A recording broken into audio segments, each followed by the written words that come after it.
তার কী পরিমাণে ভক্ত। আর সালমান শাহ নতুন একটা ধারক, মানে নতুন একটা রাহাবার, নতুন পথ দেখিয়েছিল। শ্রদ্ধেয় নায়ক রাজ রাজ্জাকের পরে আমি, এটা আমার উপলব্ধি, সেটা হচ্ছে যে রাজ্জাক ভাইয়ের অডিয়েন্স ছিল স্কুল, কলেজ, ইউনিভার্সিটি, ফুল পরিবার। রাজ্জাক ভাই ছিলেন ফুল পরিবারের হিরো, মানে ফ্যামিলি ম্যান।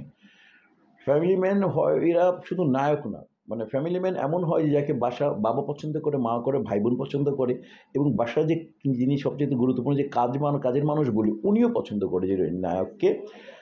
ওই রকম নায়ক ছিলেন শ্রদ্ধেয় রাজ রাজ্জাক। তেমনি করে আরও তেমনি করে এই পরের প্রজন্ম নতুন ইন্ট্রো হয়েছিল এই সালমান শাহ।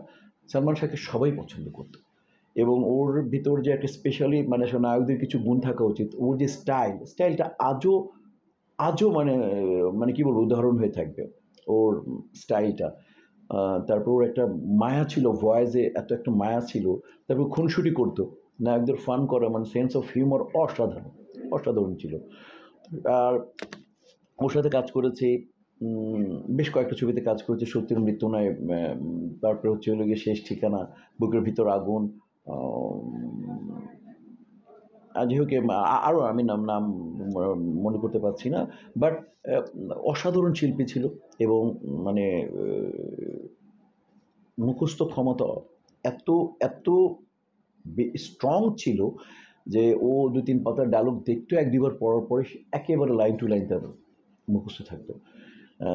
আর আসলে ও ওর মানে আমাদের আগে স্বাধীনতার পর আমরা একটা অ্যাক্টিং যে ছিল, সেটা একটা মেলো ড্রামা ছিল। একটু আমরা রস দিয়ে কথা বলতাম, যে রস লাগিয়ে কথা বলতাম, সুরে সুরে কথা বলতাম। কিন্তু ও একটা স্টাইল তৈরি করলো, ন্যাচারাল ডেলিভারি, ন্যাচারাল কথা বলতো, এবং দর্শক এটাকে খুব মানে খুব এটাকে মানে নিয়েছে যে আরে আমি সালমান। প্রত্যেকের মনেও নিজেকে ঢুকিয়ে দিয়ে কানেক্ট করতে পেরেছিল অডিয়েন্সকে, আমরা সবাই সালমান। এবং যার জন্য নিজেকে ওর কাজের মাধ্যমে, ওর সাবলীল বাচন ভঙ্গির মাধ্যমে ও দর্শকের মনে জায়গা করে নিয়েছিল। পাশাপাশি স্টাইল ছিল, পাশাপাশি গ্রহণযোগ্যতা ছিল, গুড লুকিং ছিল, ভয়েস ভালো ছিল। সব মিলিয়ে তো মানে কি বলবো, যে মানে আমাদের স্মরণে, আমাদের মননে সবসময় বেঁচে থাকবে।